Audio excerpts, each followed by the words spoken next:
नमस्कार बंधुरा गौरीर किचेने सबाइके स्वागत। आज के आमी बानाबो अनुष्ठान बाड़ीर मतो सम्पूर्ण निरामिष मिक्स भेजिटेबल रेसिपि एबं एर साथेई आमी शेयर करब कि एमन मशला जेटा व्यवहार करले मिक्स भेजिटेबलेर स्वादटा सबथेके बेशी भालो हय। चलुन ताहले देरी ना करे चटपट करे देखे नेওয়া যাক। तार जोन्नो एखाने एकटा फुलकपि नियेछि, फुलकपिर डाँटाटा माझखाने चिरे दियेछि। नियेछि 250 ग्राम बरबटी, 3টে गाजर एवं 4টে आलू।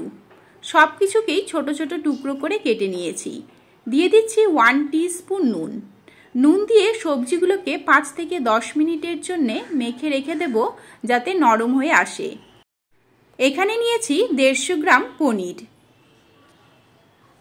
নিয়ে নিয়েছি 25 গ্রাম কাজু বাদাম এবং 20 গ্রাম কিশমিশ। এখানে আছে একটা ক্যাপসিকাম এবং একটা টমেটো চৌকো করে কেটে নিয়েছি। এবারে কড়াইয়ে প্রায় 25 গ্রামের মতন সাদা তেল দিয়ে দিয়েছি। তেলটা গরম হয়ে এলেই প্রথমে ফুলকপিগুলোকে ভেজে নেব। এই সময়ে গ্যাসের ফ্লেমটা মিডিয়ামে রাখবেন এবং ফুলকপিগুলোকে 4 থেকে 5 মিনিটের জন্য নেড়েচেড়ে নিলেই দেখবেন ভাজা হয়ে যায়। দেখুন হালকা হালকা কালার চলে এসেছে। এবারে আমি ফুলকপিগুলোকে নামিয়ে নিচ্ছি। একই তেলের মধ্যে আলুগুলোকে ভেজে নেব।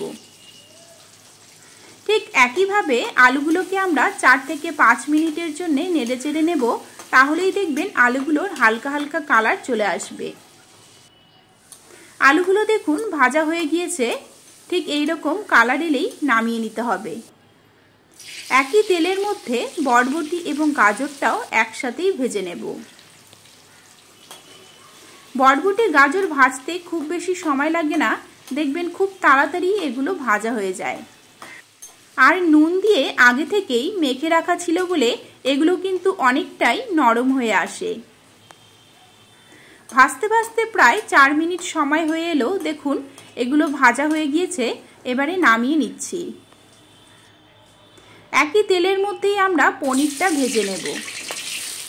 পনিরটাতে আগে থেকে নুন দেওয়া ছিল না, তাই এই সময় আমি সামান্য নুন দিয়ে দিলাম।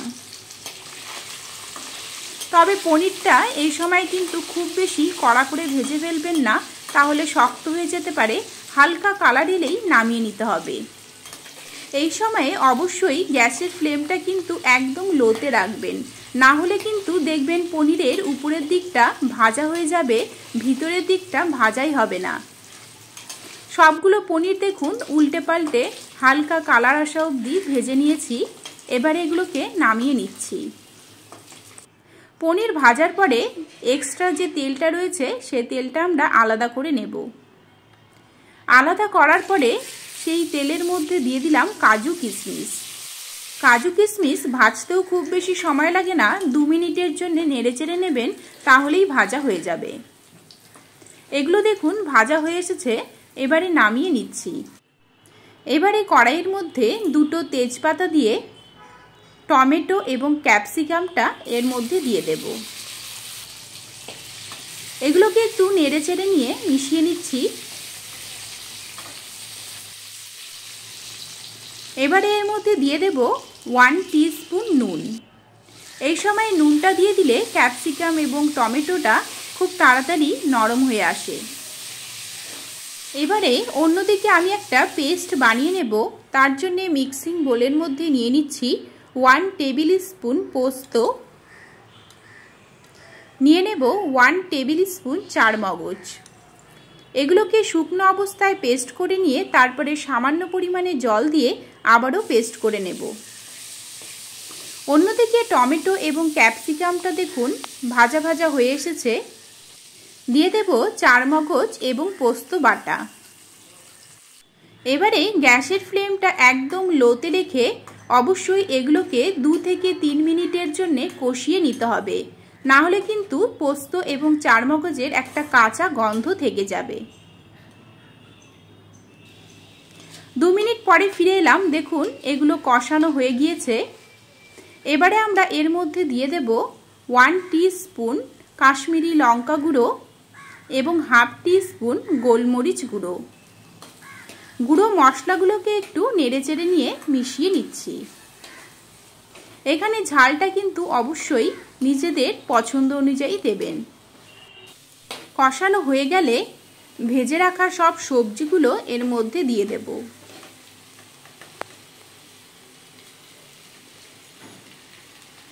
সবজিগুলোকে মশলার সাথে আরও 4 থেকে 5 মিনিটের জন্য কষিয়ে নেব।